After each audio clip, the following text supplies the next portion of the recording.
Hello, welcome back to the channel. Thank you for clicking on this video where I will be reviewing the McCartney Legacy Volumes 1 and 2.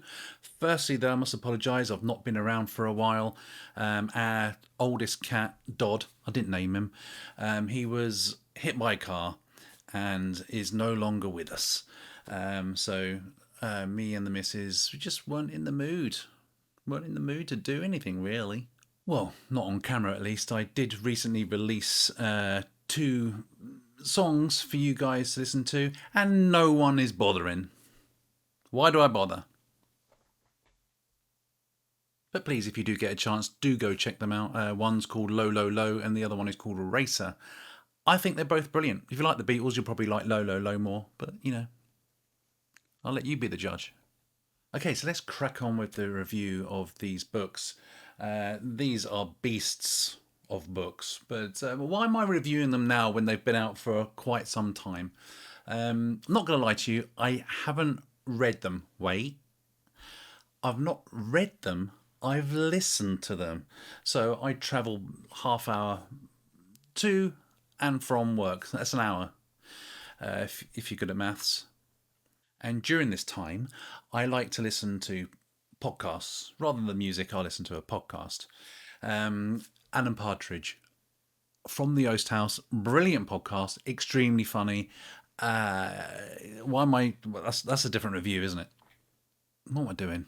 I have already listened to both Volume 1 and Volume 2 of the McCartney Legacy, but more recently I decided that I want to review each Paul McCartney solo album with wings, solo album, and I thought, oh, I'll do it as I'm listening to McCartney Legacy for a second time.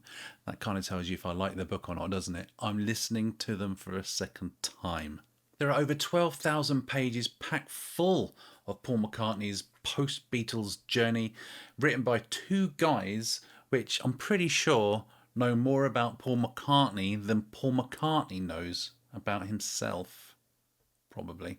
So who are the authors? Well, it's these guys. Adrian Sinclair, standing on the right here. He's a British filmmaker, documentarian. He studied film and TV at the University of Wales and then went to Yorkshire TV and, did his training there. Since then, he's worked with BBC, Channel 4. He's worked from all. Discovery. And he even worked for MTV when it was, do you remember MTV used to play music? The glory days. His Emmy shortlisted documentary Stealing Shakespeare, which I watched today, by the way, very, very good. It proves that he knows how to dig into the archives. He's good. And then there's Alan Kozin on the left here. He is a veteran music critic. There's no better way to describe him. He worked for the New York Times for almost 40 years. He's covered everything from Bach to the Beatles. He's interviewed Paul McCartney on many occasions. He's written several books and he's even taught college level Beatle courses. I didn't even know that was a thing. And together, these guys have given us great storytelling whilst also giving us deep research. It's so just let's discuss Volume 1. Volume 1 covers the years from 1969 to 1973. It's like from the breakup of the Beatles to the earliest and somewhat messiest days of Wings. Paul battles his former bandmates in court. He isolates himself on his Scottish farm, and he goes into a bout of depression. But this isn't just a tale of loss, because it isn't. It's Paul McCartney. You see him trying to redefine himself constantly from his first album McCartney up until Band on the Run. I mean, they're totally different albums. What I love most is how this book reframes this era. It just shows Paul being extremely ambitious and, really wanting a successful second act. Standout moment. Actually, I've got two. because I'd forgotten one and I just listened to it in the car. Really like the deep dive into the Ram sessions. Ram's probably my favourite McCartney album. We get an insight into the players that he brought in, the intricate overdubs, the progression of each track. It makes you want to put the album on and listen to it with like fresh ears.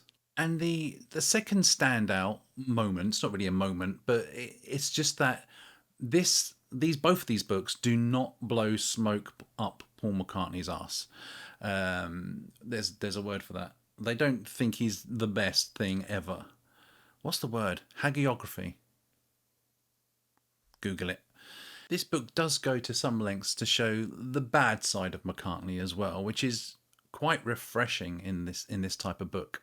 For example, the book goes into when he was dating Jane Asher, and the fact that he had another London flat apartment for you Americans, where he could hook up with other women. And here's a quote from the book that I heard in the car the other day, and I was like, son of a bitch. During much of the time he was romantically linked to Jane Asher, he also carried out a clandestine relationship with Maggie McGiven, a model and actress he met in 1965. Their romance outlasted his relationship to Jane. Although he saw her only sporadically, he didn't break it off until a couple of days before he married Linda. Couple of days. Volume 2 picks up in late 1973, just as Band on the Run is about to explode and catapult Paul, people now go, oh, maybe he's actually all right.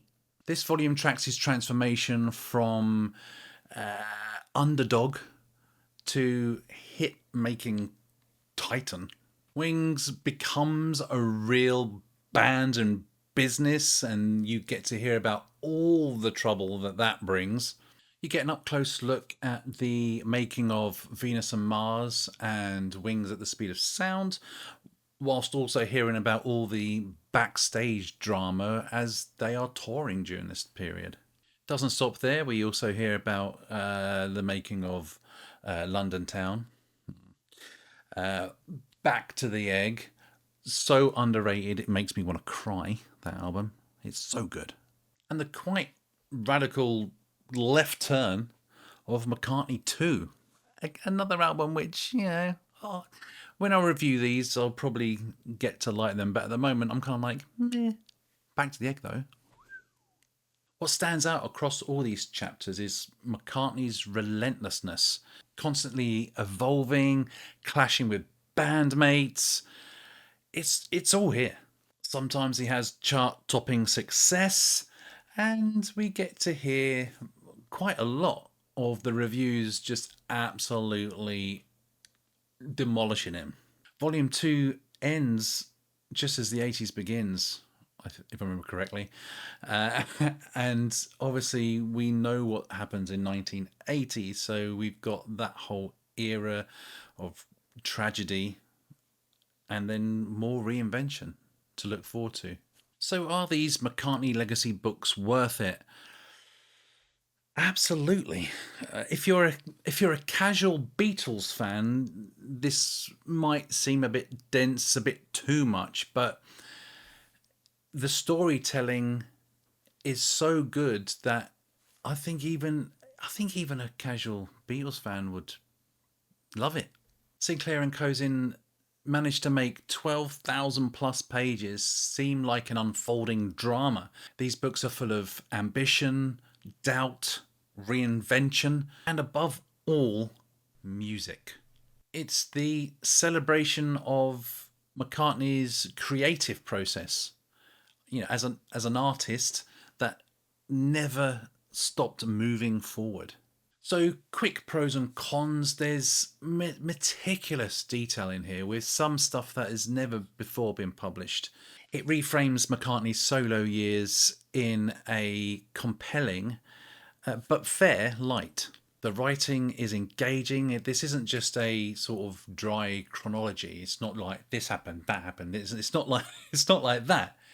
It's giving you the story. It's so good. Are there any cons? Yeah, it is. I mean, even though I celebrated how long this is, it is long. You do need to put some time aside. Car journeys, that's what I do. Some readers may feel overwhelmed by all the information. I like there's like it even gets down to like the minutiae of touring. And the other con is it only goes up to 1980. Come on, guys, where's volume 3? Ah, I can't wait for it. Until then, we've got a bit of a long wait, so why not let me know in the comments? See what I did there? Let me know in the comments. Did you enjoy these books? Let me know. I'd love to hear it. Also, let me know what your favourite Paul McCartney album is during this period. Do you, like me, think Back to the Egg is criminally underrated? It's so good. I really rate it highly. And if you've made it to the end of this video and you're not subscribed, please do consider subscribing. That will be very nice. It's free. I don't know why more people don't do it, if I'm honest. Oh, and please, please listen to my songs. You'll like them. I promise you, you'll like them. Thank you so much for watching. I will see you on the next one, whatever that will be. Goodbye.